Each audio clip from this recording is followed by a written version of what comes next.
Good afternoon, everyone. I am Dr. Fowler, and I am here with the wonderful Deborah Kelly, who is an author and educator. And we are coming back with to talk about parenting and the tips for parenting in regards to continued development, educational learning. So, Deborah, tell the audience where you are from and why your love for education matters.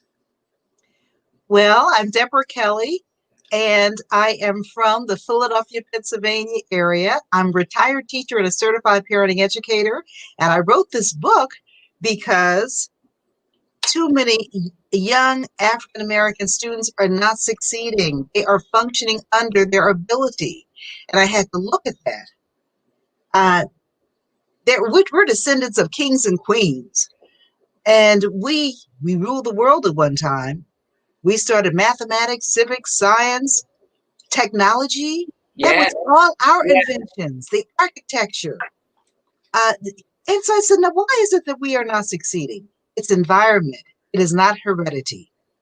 So I came up with 26 lifestyle tips for parents to use in the homes with their children before the age of 5 and above, because learning, education indirectly starts from birth. And it's up to us as parents with the power to make our children intelligent. IQ is just simply what somebody knows. Mm-hmm. If you don't know anything, your IQ is going to be low. And if you don't know anything, don't know the basics when you start kindergarten, that teacher probably is not going to teach to your child, because they feel their child's not ready to learn. They teach to those who are ready to learn. The challenge is, if all the children are at a different level, who do you think they're going to teach to? Those who are ready. I see. And those who are not ready, they know that they're being ignored and treated differently. So what happens? They become behavior problems. They're going to say, you're going to notice me. You're going to see me. They don't understand why. It just makes them angry, and they become behavior problems, and that reputation lasts for. I'm sorry, go ahead. But for their whole educational experience, unfortunately. I so see. It's up to parents to make their children ready for learning. So that's what we want to talk about today then, is continued development, making our children ready for learning. I don't have any small ones, but given the virtual world of learning that we're in right now, we have everybody pitching in again. It kind of reminds me like the village, where everybody has to help out one another. So the grandmothers, the great grandmothers are helping out the mothers and the fathers, the grandfathers are jumping in. And I think it's a unfortunate time, but yet a great opportunity for everyone to take a hand in learning. And I think when you said ready for learning, and that's something I never realized, that teachers teach to those who are ready for learning. So they start school at 6, and so they have 5 years? We have 5 years to get our kid ready for learning. So it's one thing to say learning begins at home, but it's another thing to demonstrate what that learning looks like, And I think that's kind of where I would have loved to have had the opportunity, because we're always at home trying to make life work, And we don't want education to be like an afterthought or a reaction to something that happened in school. So I think it's a great point when you say make a kid ready for learning. And so not only are we in this virtual world, but we're also coming up on the holidays where kids are going to be home on school break. And they're already home learning, right? So how are we going to draw that line? So I'm looking at your tips here, and that's what made me start thinking this would be a great opportunity to revisit your topic for parenting and education and preparing our kids for success. Looking at your tips, looking at the holidays, spending time together, and they're asking us to be more sincere about our limited visits. And so let's talk about some of your tips. You have several tips, and I think this is a great book. I know we could talk about tips, and then it could become information overload. So I'm just kind of glad you put it in the book, and I hope those who are listening will have an opportunity to share the book or buy the book, even as a gift. I don't normally Oh, pick yes. sales; that's not my lane. But unless it's something that I would buy myself, and I think this is one of those opportunities. So. What made you Yes. come up with all? You came up with 21 tips. I'm sure you probably have more. Wait a minute, uh, Hmm. 6 tips. I'm sure you could probably go on and on. But what are Yes. one of your favorite tips that you like to elaborate on? Well, I want to elaborate on teaching your children finances. But before I go into those specifics, I want to tell parents around this time to engagement with your children is so important. We learn indirectly, and there's so many ways to keep that learning going or to keep that brain stimulated so that, the children don't, have a learning dysfunction or the stagnation of learning. So just things like eating with your children, sitting down and eating with your children, having a stimulating conversation, asking them open-ended questions, having them express themselves. When you talk to them, they're developing listening skills, and that's important in the classroom and important to them as individuals. um, uh, Learning a foreign language. This is an opportunity to do that. And you can go on the internet and do various things like that. Wow. Journal writing is so important. Sending cards, if you want to send cards. I know that this is a Corona time and maybe people don't want to receive cards, but email, having them formalize their speaking or their writing with an email to somebody. That's so important. Um, just holding conversations, as I said.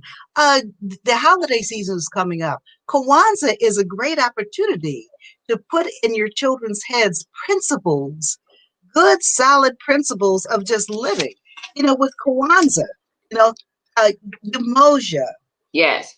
uh, Kuji, Kuji, Chocolate. Chocolate. Chagulia. Oh my goodness. Uh, Umoj, Ujima, Ujama, Nia, Kumba, Imani, all of those principles and what they have, those are transfer things and they can Yeah. transfer to their community.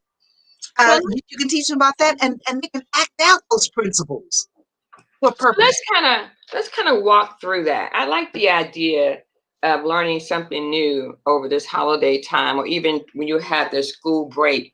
So it's a good time to pass on traditions or even start new traditions. So some people have not probably done Kwanzaa, but let me say this: I don't take it for granted that every adult know about Kwanzaa, right?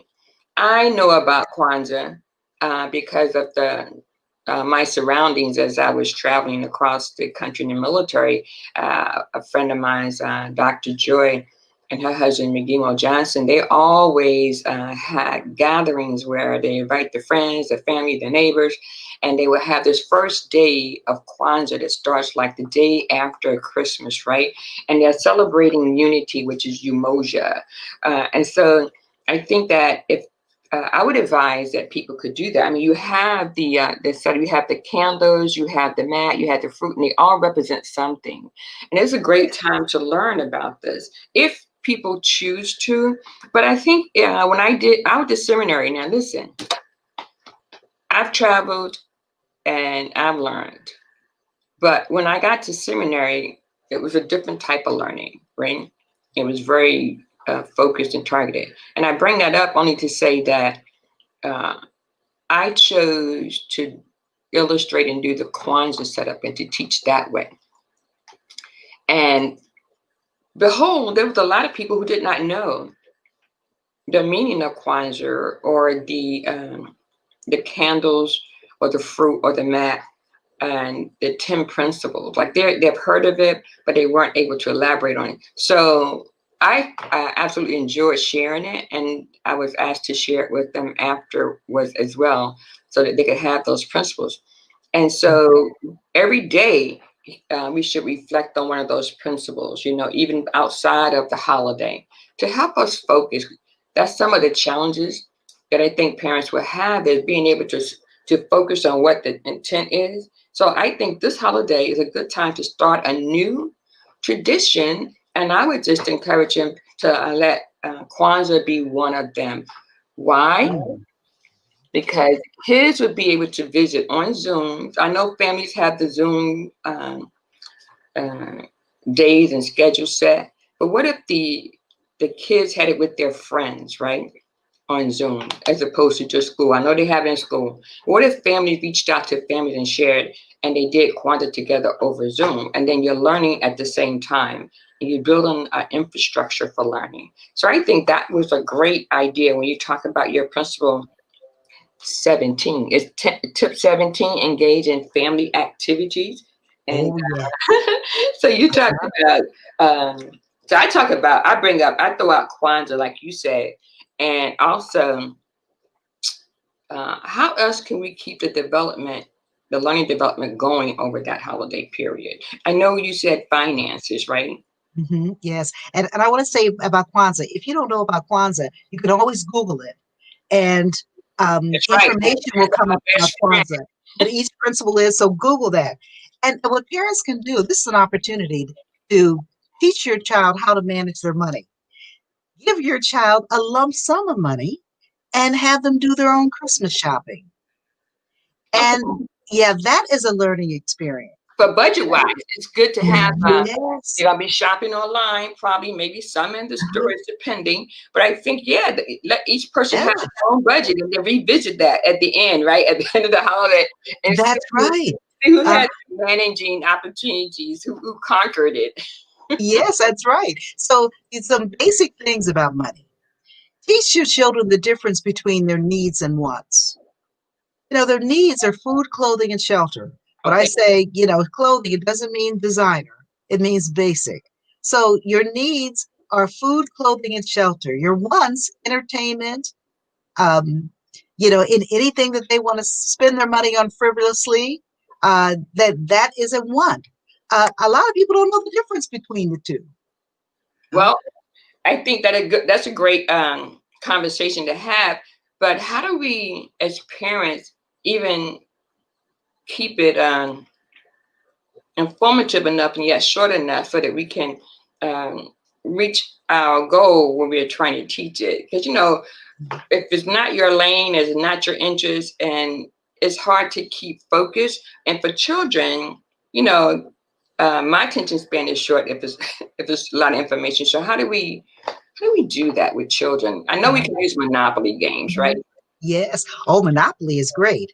Yeah. But the best experience is by doing it, contextual, doing it. Explaining to your child the difference between debit and credit.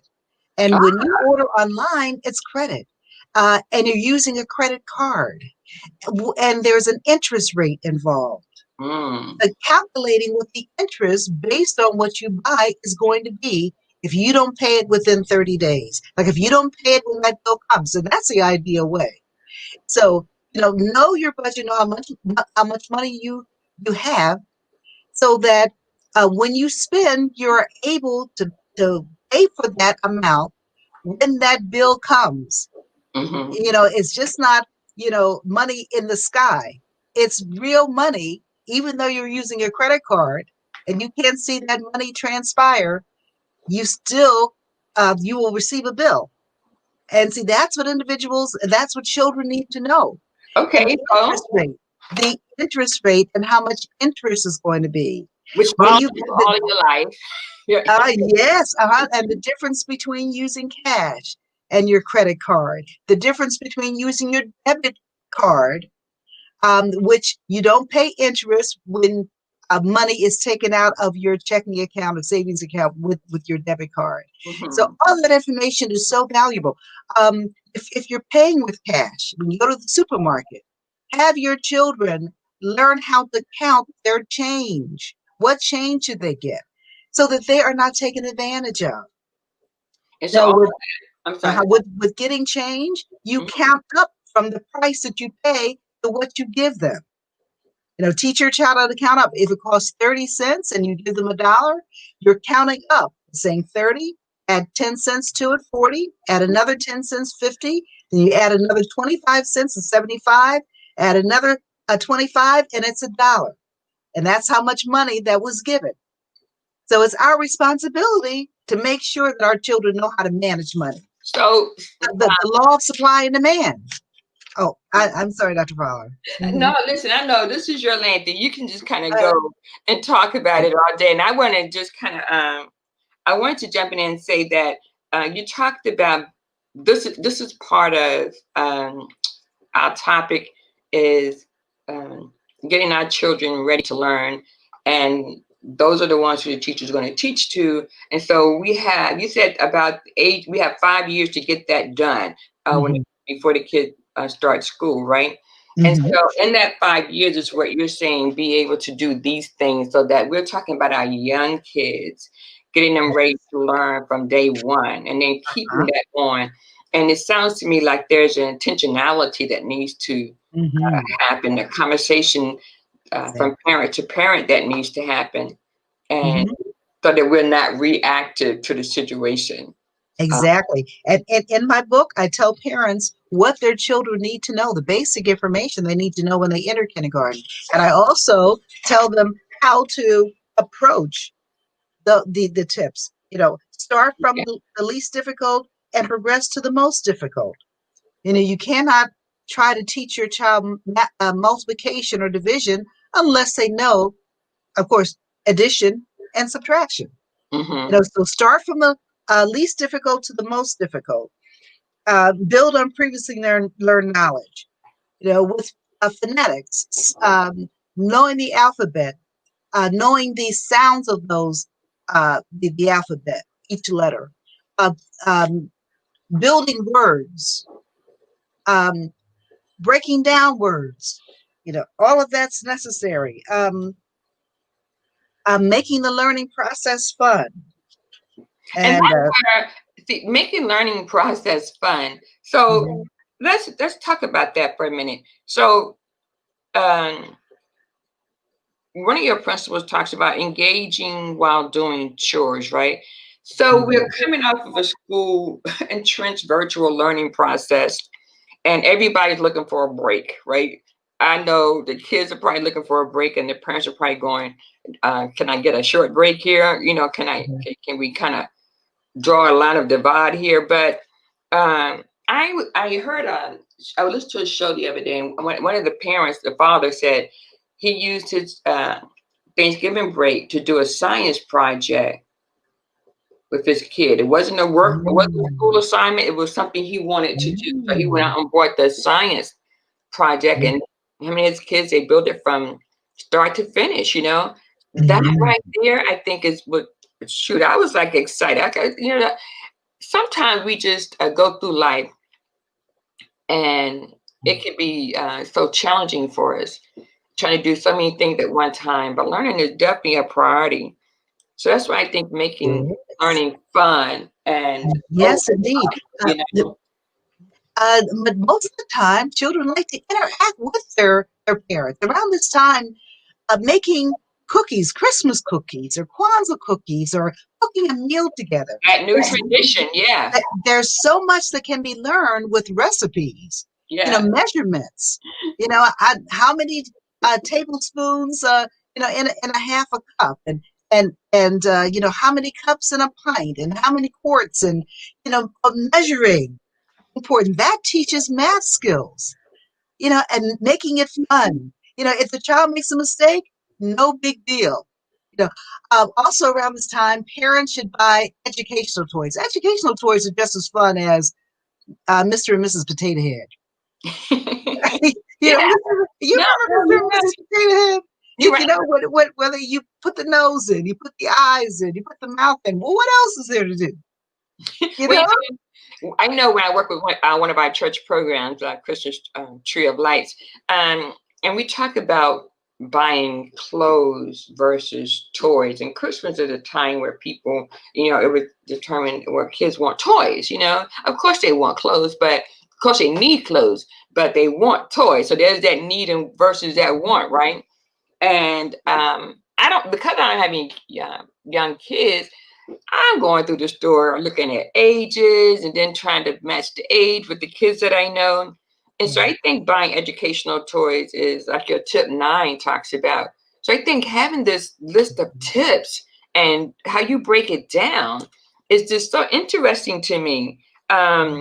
I know I was looking at one of them when we talked about, oh, uh, journaling. You know, Mm, take your child to the public library where we can't all get into the mm. library, but over this time, you know how we used to go to school after the holiday. Now we want you to share what you did for the summer, what you did for the holiday. You Yes. know, I think it's a good opportunity for even journaling. Like uh, Mm, young kids can do the storytelling. You know, we talk about how we lose our heritage and we're not able to pass it on mm, because we don't do storytelling. We don't share our mm, history. So I think this is a good time to like get a good book um, about mhm, history. There's so many authors out there now, and they can sit down and read together. They can just spend mhm. family time and sharing history with different ones. I think that's good to do virtually as well. So this is what I'm thinking. Yes. You know, there's nothing new under the sun, right? Yes. And so I think this is a good opportunity to start that new tradition. So I hope everyone's listening out there. And when you do listen in, that you think about starting that new tradition. So Oh, that's right. Deborah is very passionate about this. I mean, she got this in a book, and I'm listening to her, and I just want to jump in sometime and go, wait, that didn't happen for me. Oh, I wish this right here, you know. So I get excited just listening to you guys. I Oh, have, that's wonderful. And talking about reading, the parents should be reading to their children as early as possible, even before that child is able to sit up. And by the second or third year of school, they should be reading socially on their own. So if they see you reading, you're reading to them, they know this is a pattern that should take place in the home. It's easier for them yeah, to have the desire. when everybody's Yes. doing it, right? Uh-huh. And these are indirect ways of teaching your children by modeling and also by having them go through the patterns and behaviors. Yeah, that's what I'm saying. More so, what I wanted to revisit this is I wanted to make sure that we were intentional about it, so that Mm, every day when we get up and plan our day, we plan it with the kids' learning development in mind. mhm. You know, Yes. I'm just kind of like throwing that out there. Easier said than done for me, but um, but it's necessary so that we can, like you said, prevent any type of labeling of our kids. You know, when we go back in Mm, school this time next year, mhm, or as even New York is going back next week, the kids do miss the education. But I also think that we want to maximize this opportunity that we have with them at home, right? I mhm. know it's challenging. I know it can be challenging, but I think if everybody would just listen in and take opportunity to read through um, Deborah's book on parenting tips for improving your child's academic success, you will not regret it. Yes, please call me at 215-840-5544. Say Uh-huh. it again, Deborah. Yes, and Dr. Fowler, we talked about, things are free that we can indirectly use to put as Okay. much information and knowledge in our children's heads as possible. Walking down the street, point out the different insects, various cars, various trees, various ways houses are built. There are so many things that we can be talking about in the environment with our children. Uh-huh. And it makes a difference. The more you put into your children's heads, the ability to take in information expands. If you put this amount of information in their heads, this Yeah. is where they're going to be in terms of being able to take in information. But if you put this amount of information in their heads, they can take in that amount of information. We wonder how people can um, remember so much information. I have memorization techniques in here also. But it is because we have expanded the capacity to learn. If you haven't done that, then that capacity stays limited. So Well, the earlier you start, the better. And I think having these conversations on a regular basis would certainly help um, everybody to kind of make it part of their schedule, or part of Mhm. and more so than a schedule, make it part of their educational vision for their family. That's how I like to talk about things. I always talk about having a vision and then transforming it into strategies and actions. So, but at the same time, trying to just talk down to earth. And so, if we make it a vision for us, if we stay focused on that vision and then be intentional about Mm. learning, so you don't Yeah, have to be the one who go into the classroom or become the teacher, but we are all learners and we are all teachers, right? And we're yes. all evolving. Mhm. So that's why I wanted to Mhm. revisit this. Mhm. And when we talked about earlier starting new traditions, and we talked about Kwanzaa, for example, the seven principles that evolved from Kwanzaa today would be Nia, which is purpose. Uh-huh. Right. So we start doing Yes. something that, Uh-huh. that that drive our focus for that day. Mhm. It says to make our collective vocation. See, Yes. the Uh-huh. building and developing of our community in order to restore our people to their traditional greatness. So Mm. again, nothing happens by accident, I believe. So That's there true. you That's go. So today's principle is purpose, near. uh-huh. Okay, I see purpose. Emoja is unity, Yeah. striving for and the maintenance of unity in family, community, and nation and race. Uh, Have Kuji Chagalir, right? Which is the second principle. We have Emoja. Kuchaklia, self-determination. Yeah. It's defining, naming, and creating and speaking for oneself. Ujima. Ujima. Ujima. Oh my goodness, I'm just uh, Ujima, collective work and responsibility to build and maintain our community together and make our brothers and sisters' problems our problems and solve them together. Which is what we're all trying to do anyway, right? Hmm. That's right. Uh, Ujama, Mhm. cooperative economics to build and maintain our own stores, shops, and other business and profit from them. This is an opportunity to teach your children to buy black because if we don't buy black, our community is going to suffer. Yeah, yeah. Any community that's not independent is going to be uh, subject to another community's rule, and we are not going to survive. So it's necessary to buy black around this time. At least a certain portion of your money now. You got to do that. Yeah, but you said purpose to make our collective vocation and the building and developing of our community in order to restore our people to their traditional greatness. And I love this one, the Kuumba, creativity. Kumba, creativity. Yes. It says um, do do always as much as we can in a way we can in order to leave our community more beautiful and beneficial than we had inherited it. And this is an opportunity to teach your children not to litter. Because isn't it frustrating to go through communities and you see trash and litter? That is not healthy mentally and physically to us. Yeah, you talked about environment being one of the influences about educational learning. So then the last one is Imani, faith. Iman, faith. Yes, to believe with all of our hearts in our people, our parents, our teachers, our leaders, and the righteousness and victory of our struggle. To see that self fulfilling prophecy is we will survive and thrive. Yes. Now, if we support ourselves, love ourselves, contribute to the upkeep of our environments, we can't lose if we do that. We got to put the effort in, and we teach our children to put the effort in. Hmm.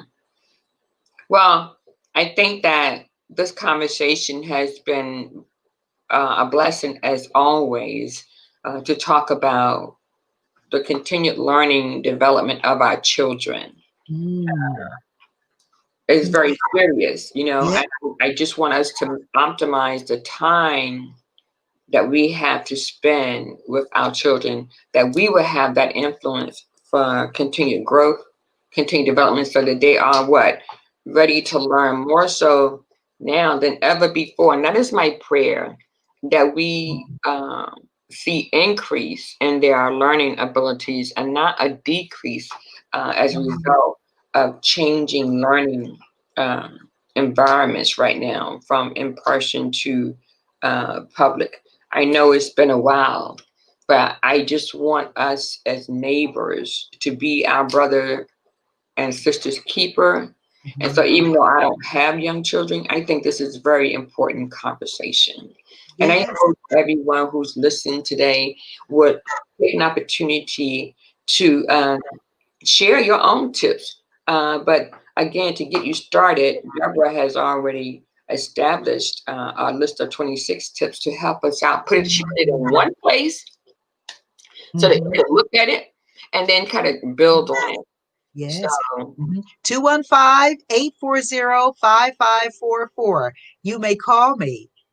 Yes, I have. yeah. Yes, I have PayPal, and I also accept credit cards.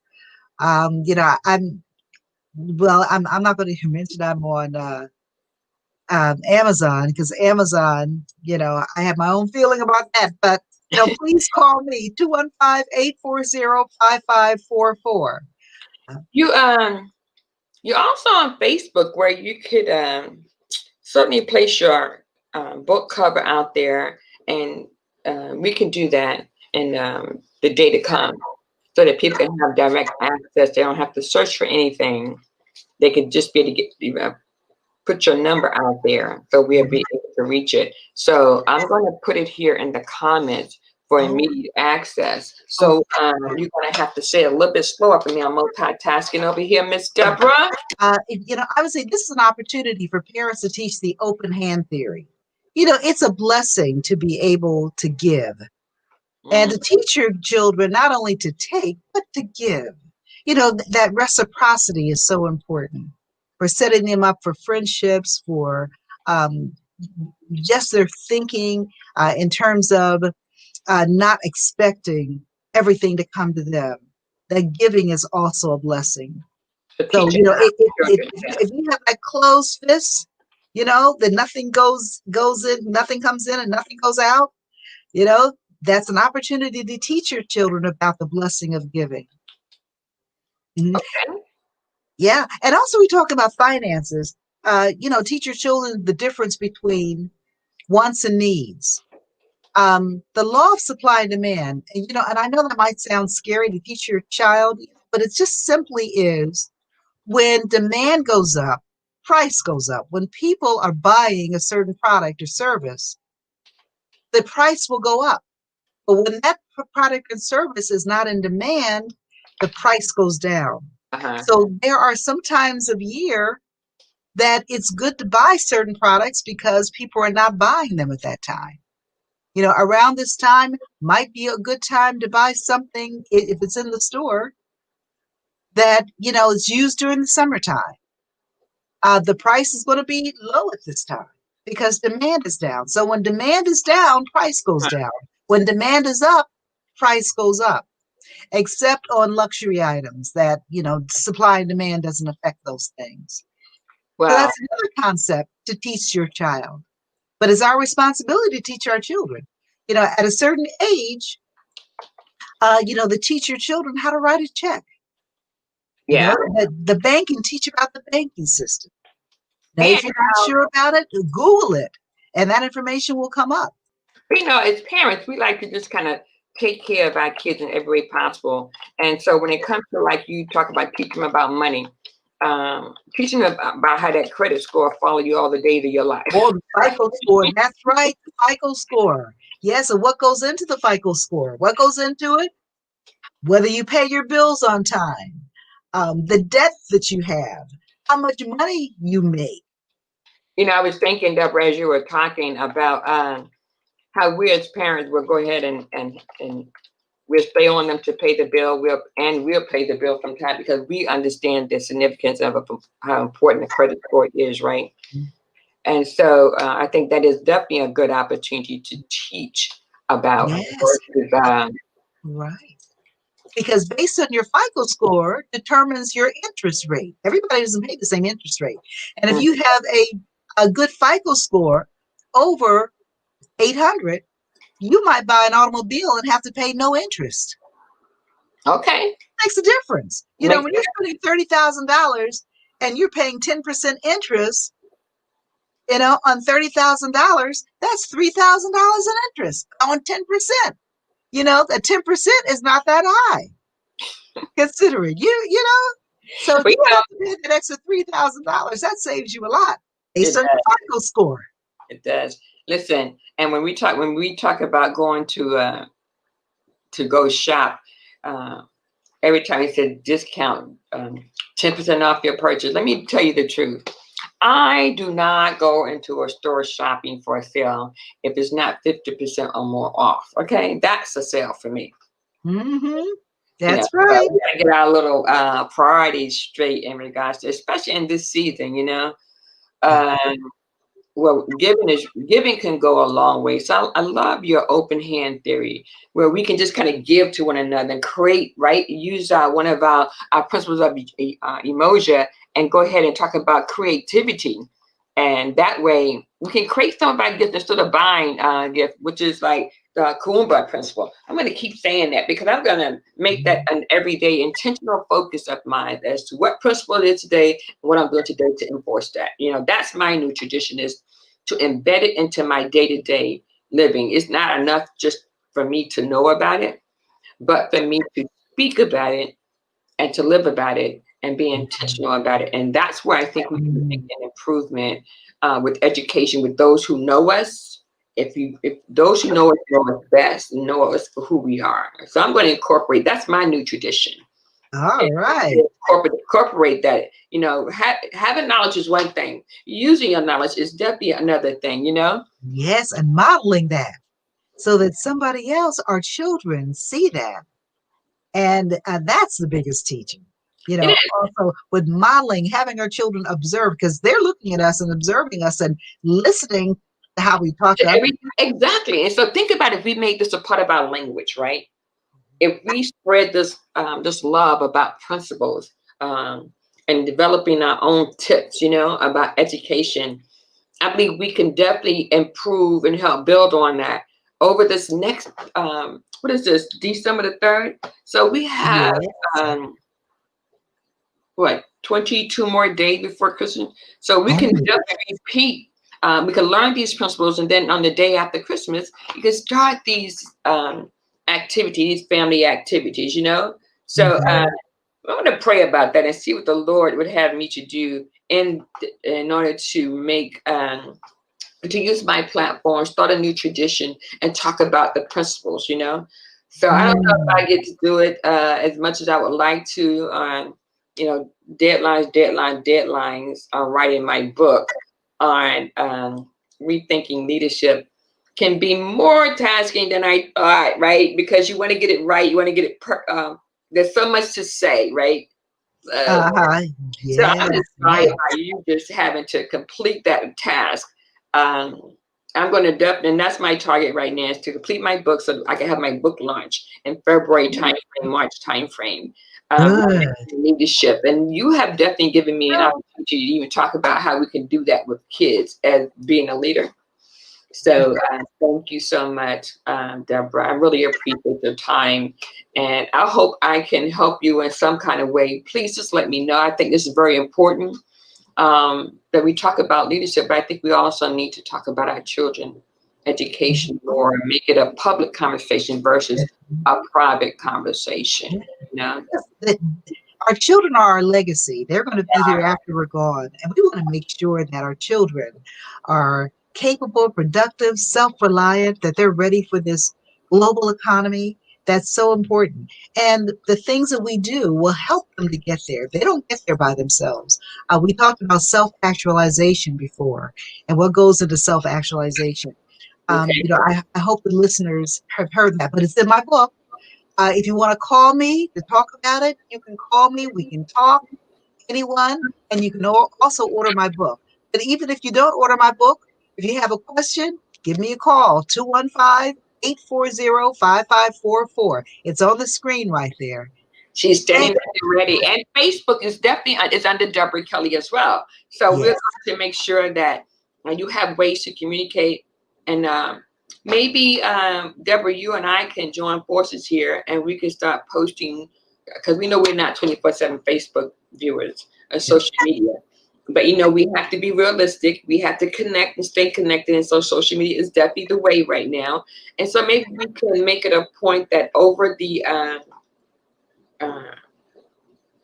next 20 some days up to Christmas and through Christmas, we can go ahead and do the principles, the 7 principles of Kwanzaa, and we could post it on our Facebook. That's wonderful. And again, I want to remind parents that Kwanzaa and Christmas is coming up. Buy your children educational toys. If I may, if we have a minute, that I can share a story with you. I heard a young man say that his mother was a domestic worker in the suburbs of Detroit, and he always wanted this a airplane. He always wanted an airplane, and his parents bought him an airplane. And the airplane, he would pull the airplane around, and that's all he would do, pull the airplane around.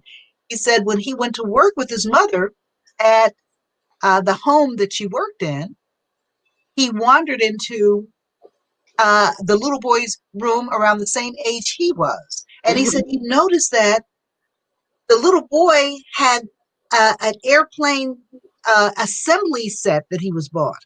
In other words, he'd have to keep this little boy was bought the airplane in pieces, and he'd have to assemble those pieces. He'd have to put the propellers on there. He'd have to paint the airplane. And he said, wow, that sparked to say, wow, this is what propels learning. This is what promotes learning. The process to put this airplane together, to see all the parts, is what this little white boy had learned, but he didn't learn that. And that was a stark difference to him. And a light bulb went off. Said, We yes. know, and those are the type of opportunities for continued learning, continued development that we're talking about. Yes, yes. Just as simple as that. Well, we're gonna keep this going. I have a friend here online, Khadijah Greer. She's right there. Her comment. I know she would love to continue this conversation. So I'm going to reach out to Miss Greer here and see if she could join us. But she's commenting. So Khadijah, thank you for chiming in and share with us a comment about how you include this in your day-to-day living with your family. And we're going to talk about that, Miss Greer. Thank you, Khadijah Greer. Yeah. So we're going to make some plans.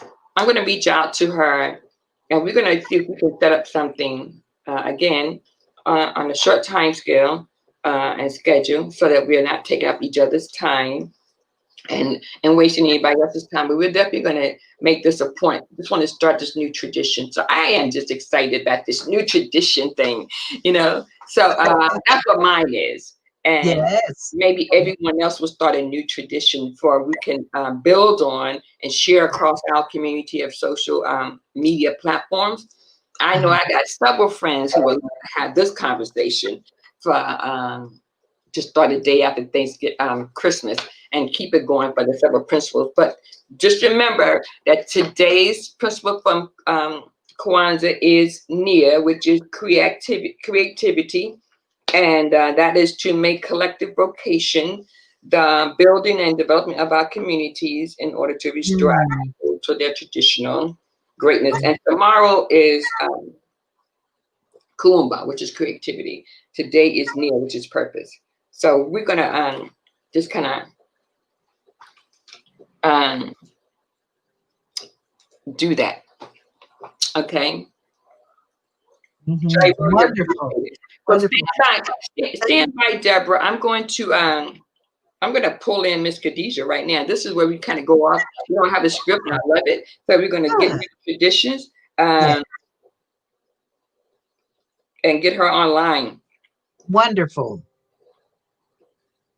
Mhm. So stand by. Let me get her in here.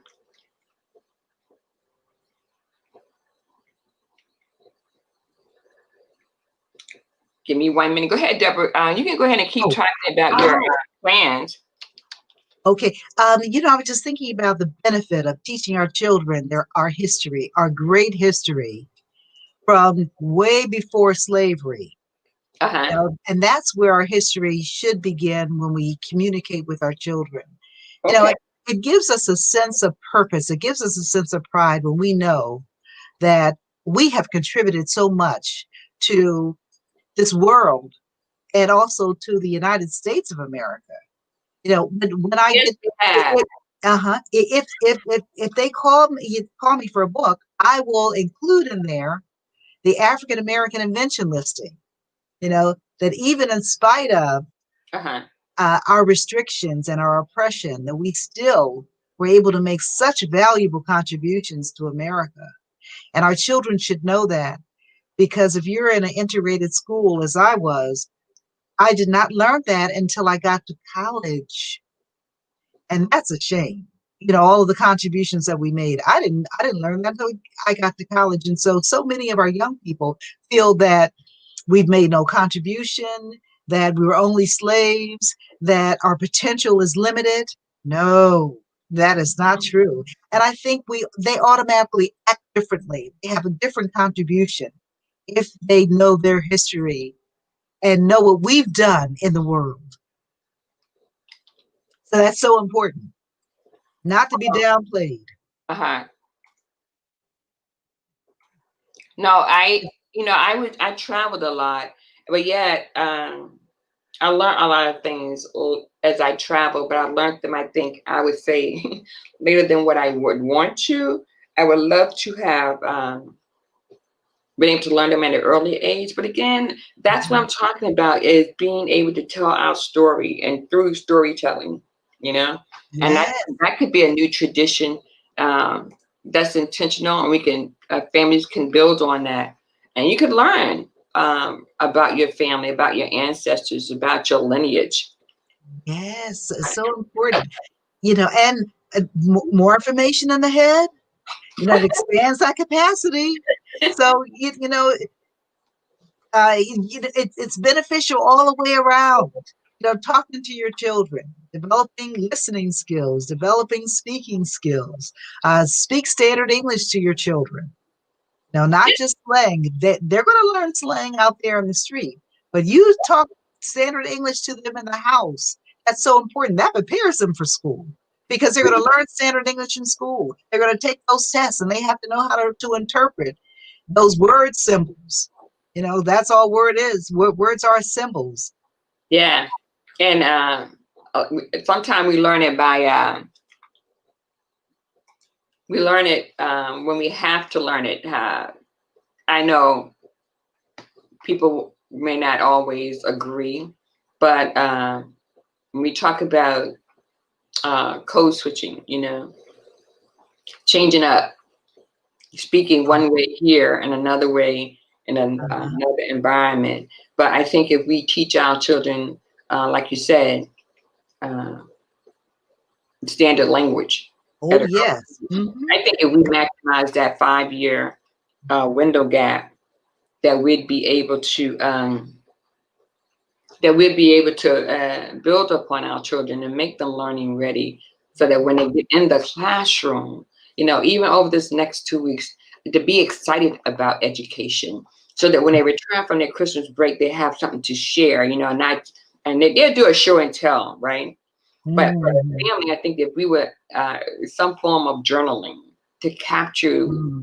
the family traditions, and talk about what you've done as a family, and Yes. that way we could be able to um, give them something to share that's more of an educational piece that they bring to the table, and they Yes. bring that giving in as well.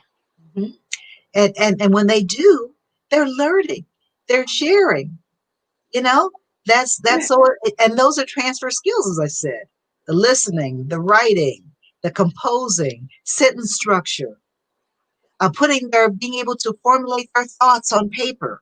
Mm-hmm. Yeah, those are transfer skills. They can transfer that into the classroom. So that's our responsibility as parents to prepare them. And Mm-hmm. they'll thank us later. Now, and am I talking about perfection? No, I'm not talking about perfection, because our Okay. children, we're never going to be perfect, but I'm just talking about preparing them for this world Thank with you for saying basic that. skills. Thank you for saying that. Hmm. And you should make sure that you put everything you know into your child's head before 18. Because after that, if they go off to college, it seems like the age of 18, even before that, our young people think they know most things and know everything, and they may not welcome your your teaching indirectly or directly after 18. So it's important that you get that in there. And through this process, you're developing a good relationship with your child, so that Uh-huh. your child is more likely to talk to you than if you never talk to them. So developing that relationship as early as possible, having them feel free that they can come to you and talk to you. You have to set that up as a parent Mm-hmm. from a young age.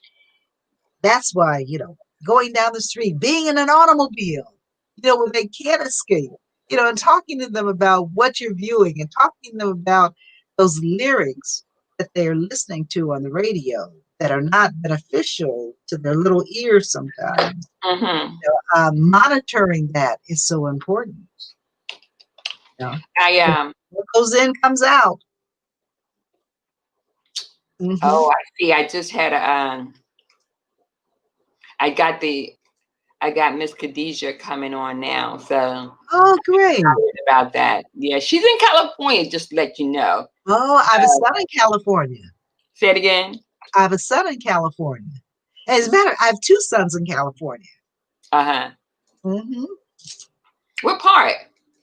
One is in Los Angeles, and one is in Irvine, California. Los Angeles and Irvine. Well, she's in Sacramento. Oh, that's more northern. Huh? That's Yeah. in Northern California, going Yeah, towards San Francisco. yeah. So yeah, about maybe 45 minutes, I guess you could say, or an hour from San Francisco. When I lived out there, I talked about I was close enough to get to San Francisco and far enough away to not to get to Reno at the same time. So it's kind of like that in between Ah, mhm. landmark. Yeah. So I know. So I think that the tips here are great. You even have reading suggestions, right? When Khadijah joined us, we will double back around and continue our conversation um, on Kwanzaa. And she's going to give us some, she's so full of joy. She's going to give us some of her tips for how Oh, to great. incorporate it as well into our learning, into the family environment, so that we are spreading joy and learning at the same time over this holiday period. Wonderful. Wonderful. The You had tips on here that talked about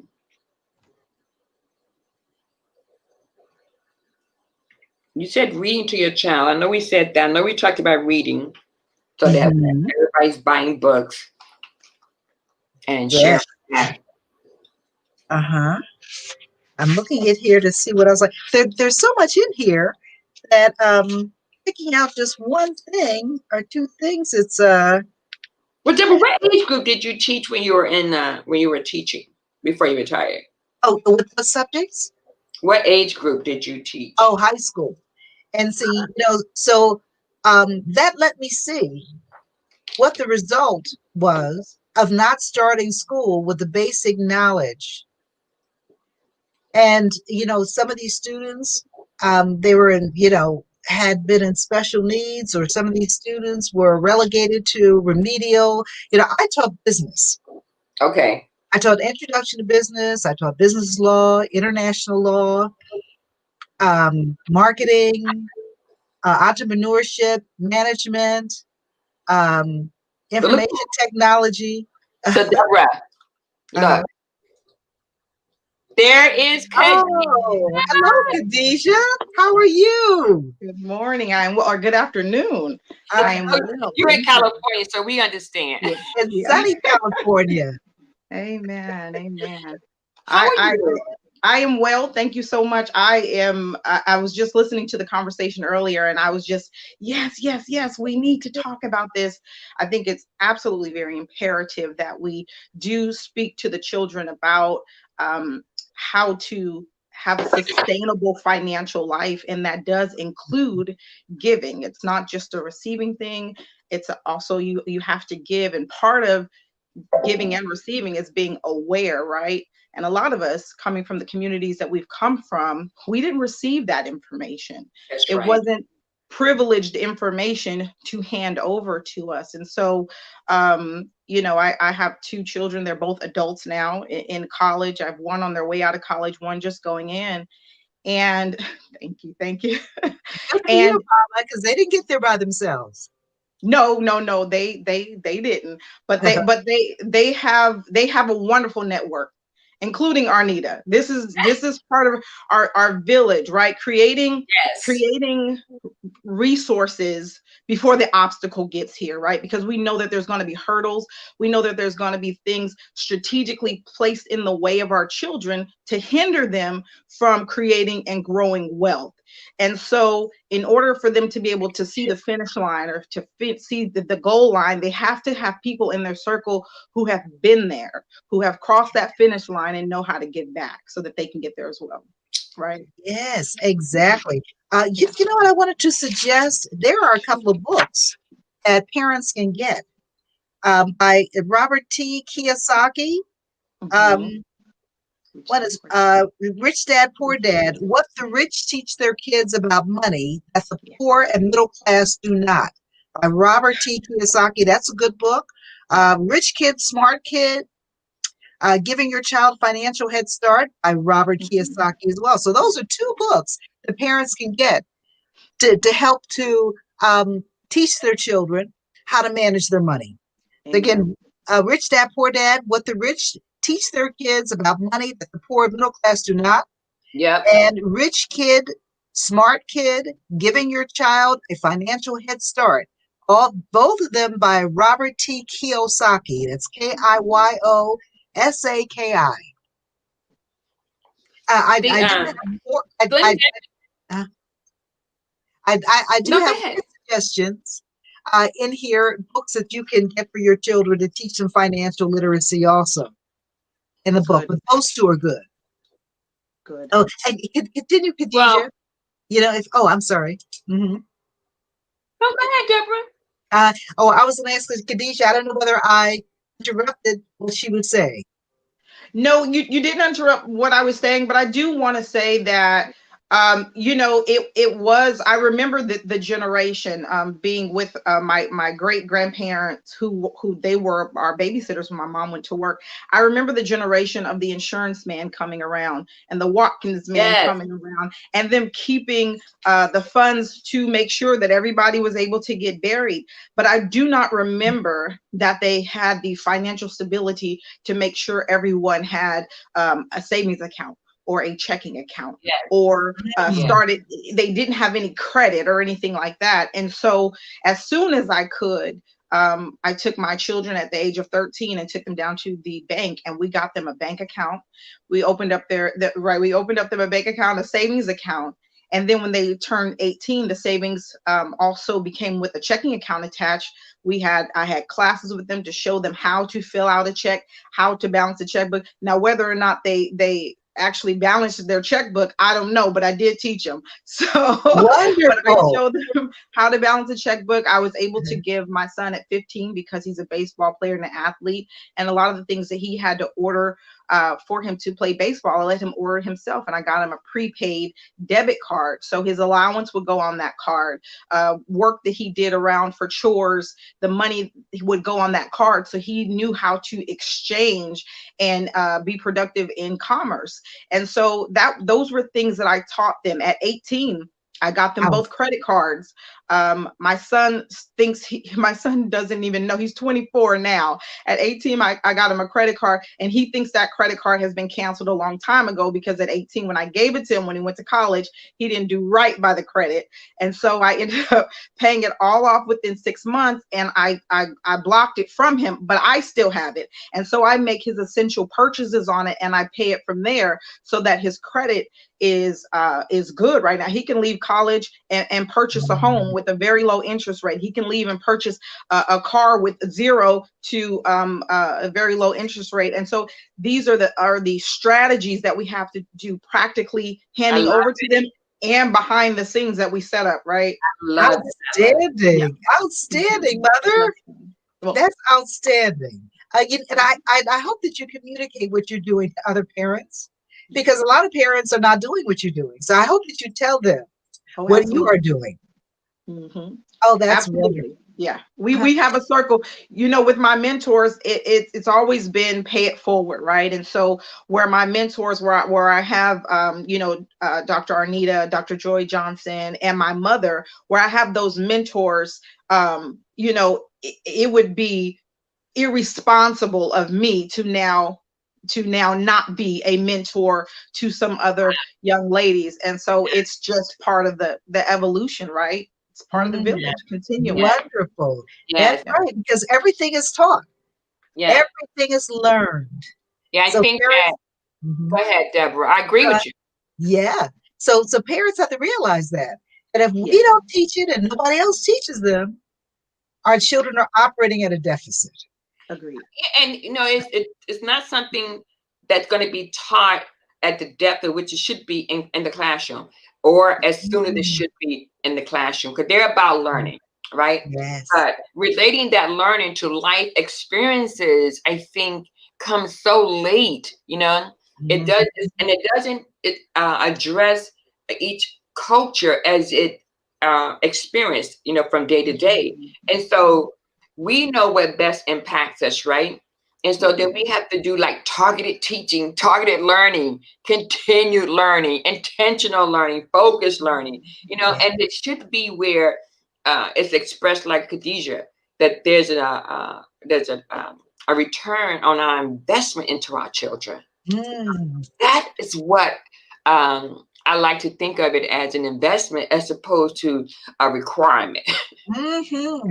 That's right. Exactly. Yes. Khadijah, I was sharing with Deborah. Khadijah is one of my, like you said, networks of friends.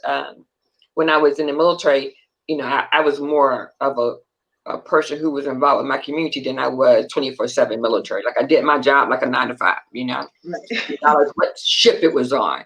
And I came home to my community of friends. Khadijah was young then, right? And her daughter was so little, who is now like singing and grown. But we did these, Dr. Joy would host the Kwanzaa. And that's how I learned it, from watching and participating. And so I wasn't just oblivious to it, but not everybody has that opportunity. So what Khadijah is talking about is, we also had a young girls group, right, Khadijah, for our mentors? Yes. St. Kafo Rites of Passage. Yeah. So as you can see, Deborah, I like that rites of passage. I think we as a community should adopt that in our community. Especially for our young men. Yeah, I agree. Yes, rites of passage. I love that.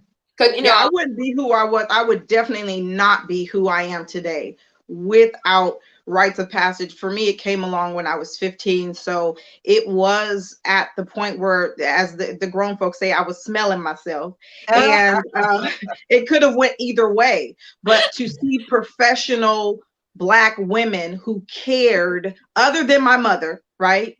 Because we all know our mom loves us, Yes. but to see professional Black women who cared enough to go outside of their nucleus family and pull me in, not just me, but 15 to 20 other girls, and then also a set of boys. We had male mentors for the boys as well.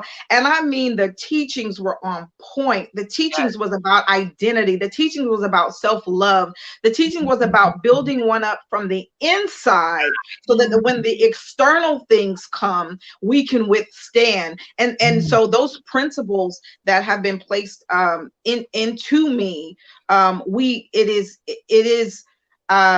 it was on time. It was on time, because when I tell you that I was out of my element, you know, I've gone from private school to now I'm in a public school setting in a inner city urban area, and I was like, oh, a kid in a candy store. I'm like, what can I get into? What's out there? What, you know, let me see. And I was, you know, coming from Muslim parents, and so you couldn't do nothing. Everything was restricted.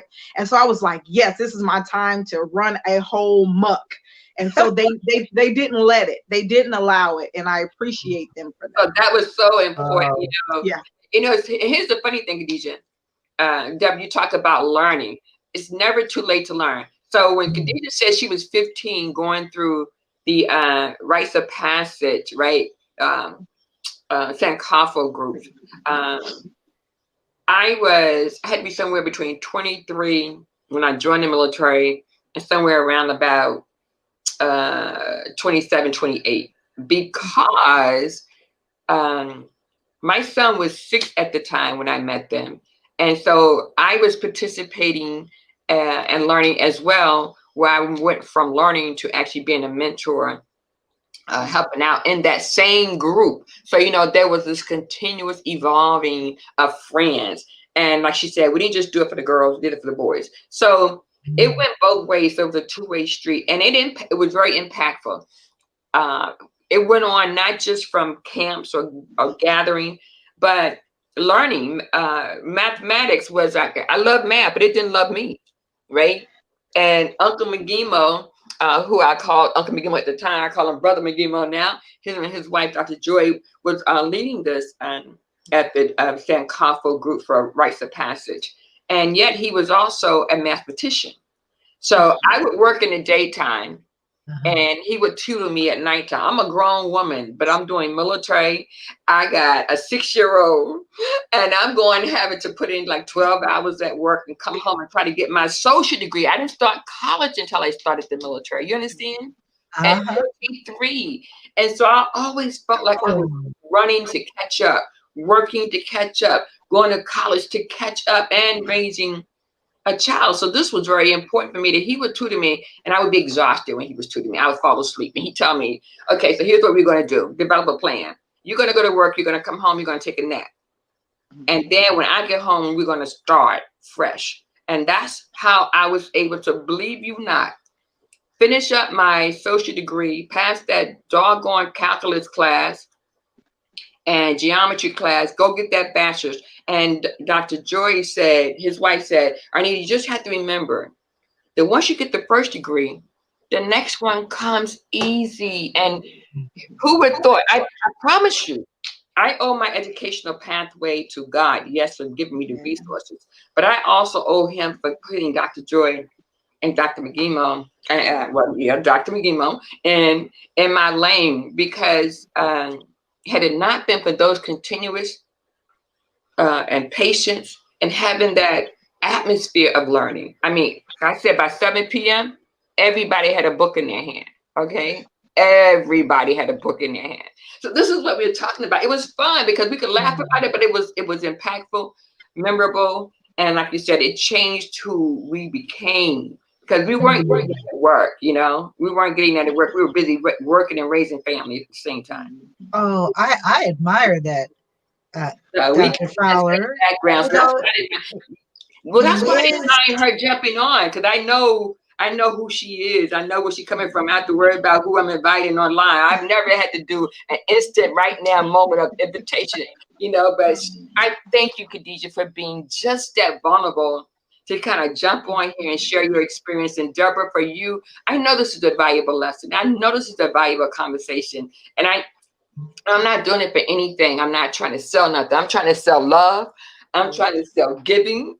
I'm trying to spread the love over this holiday period, that we connect with our children through learning and bonding, that so we can have an impact. Because what we're going through right now is going to change, going to have an impact on their life because of the trauma that they experience with this back and forth in school, out of school, Who would have thought that 5 years old would be doing virtual learning? I mean, it's just too much for my heart, so. Yes. And only interacting with the teacher twice a week. That's a challenge. I've never seen it before. This is a new normal. But you're also selling elevation of our race, that the more we know, the better our behavior will be, the more opportunities we have across the board, and the more prepared we are to compete, because it is competition. There's only limited resources, limited opportunities, and we have to be prepared to get a piece of that pie. So it's elevating our race as well and our communities. And we got to answer why. We got to answer why, because that's why I think it's important. If we don't answer the why to our children, because they always say, why? If we don't answer that why with just as much as intentionality as they ask that why, then we are missing an opportunity to teach, to tell our story. Even in our spiritual walk, if we don't tell our spiritual story, if we don't talk about the hard times we had and the good times and the good news about how God made a way, it's part of who we are. Yes. Before Imani came along, because I think they said it was like in 1966 that it was started, the Kwanzaa and the principles. But giving credit to Malanga Karinga, I want to make sure that we extend the credit to him, who started celebrating Kwanzaa, talking about Kwanzaa and writing about it. And now we're using it across our community and our race, our culture, should I say. And that's why I said, Khadijah, I'm about visionary strategies. My name of my consulting company was not a mistake, because I wanted to be able to talk to spiritual leaders, spiritual environments, and those that are not in the spiritual environment. I wanted to reach everybody. I didn't want to have a line, but I wanted to be able to talk across to all my friends, not just those in my spiritual walk. And that's why I say we have to have a vision for our children. Amen. We have to have a focus. If we can develop a vision for our children, and then we can turn that into strategies like Khadijah did, intentional planning for her kid. My god sister does her kids the same way. Like, you better pay that bill. And if they drag their feet, she pay it, but she still on it because they don't know she paid it. Okay. She's like, give me that money.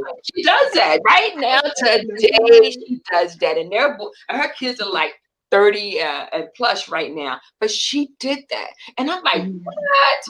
And so again, I didn't get to do that for my child, but I got to do other things by exploring and exposing him to families like Khadijah and people like Dr. Jordan, so that when he was saying, Mom, oh my goodness, Dr. Jordan, when he looking back, and he was I think around 17, he had just started college, and he was 18, he was just starting college for the first year. And he was like, oh, Uncle Jordan, they always had a book in their hand, because if I was gone on deployment, he would say, yep, I had to have a book in my hand too at 7:00, Oh, that's wonderful. You mentioned a vision, Dr. Fowler, and it says in the Bible that a people without vision will perish. All right. And so it's important to teach our children to have a vision, to find their purpose and passion in life. Yes. And that is a blessing. Kids are smart.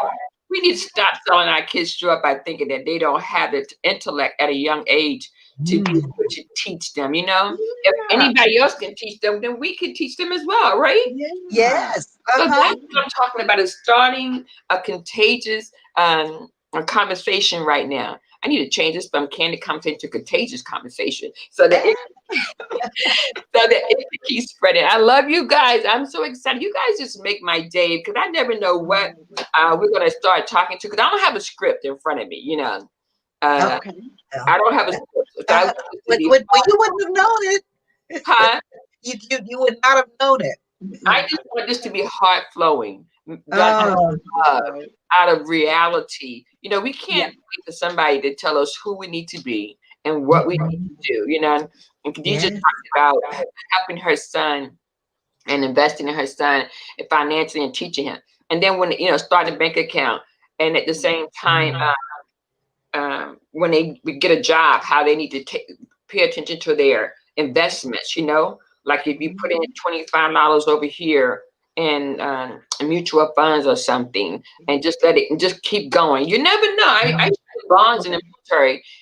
They exposed us to it, and I forgot about them. Yeah, you know? when they come to maturity.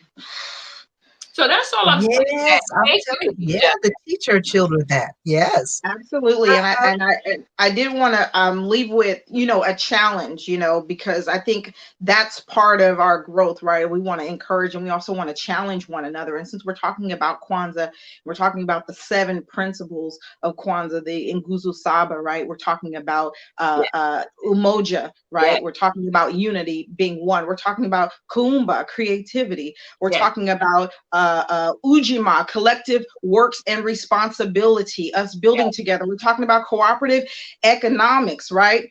Which is Ujama. We're talking about Nia. We're talking about purpose. We're talking about Imani, faith. And my most favorite, Kuji Chagalia. That's Kuji Chagalia. That's my right. And so we have to demonstrate, we have to be able to leave our world, our environment, our community in a better place than when we found it. And if we just pick one of those principles a day, right? We got 7 days in a week. You got 7 principles in the Nguzo Saba. So pick one of those principles a day. You can start at the top and go all the way through and practice that principle all throughout the day.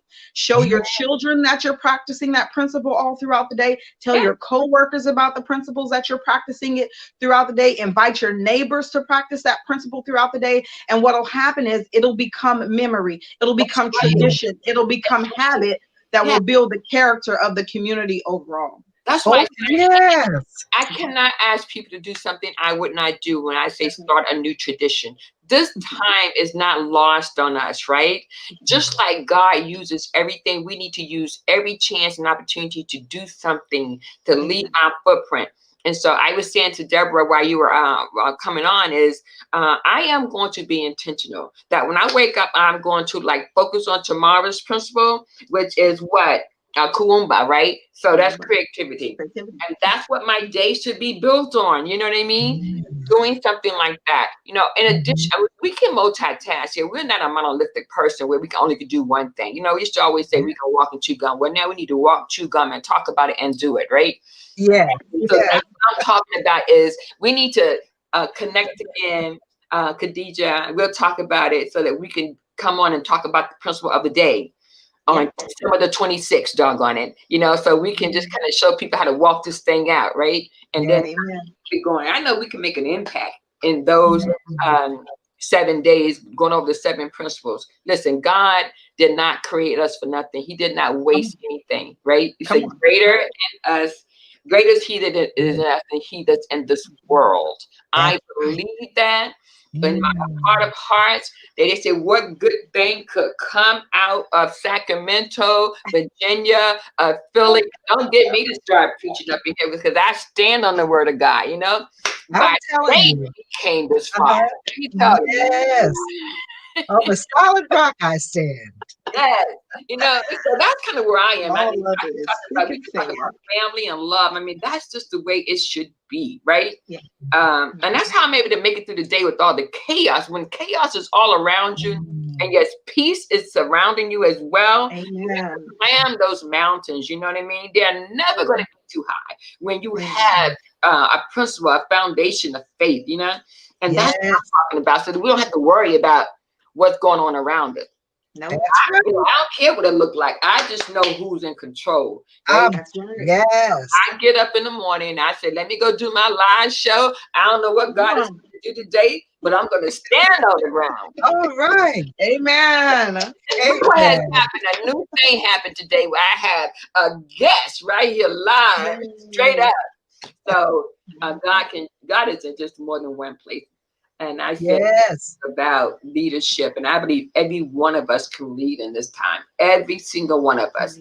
And we need to lead where it matters, in our home and with our children and Yes. our communities. So, I mean, if we can build the White House, if our ancestors could build the White House by hand, there ain't nothing that we can't do as a people today. Let me tell you. That's You know? right.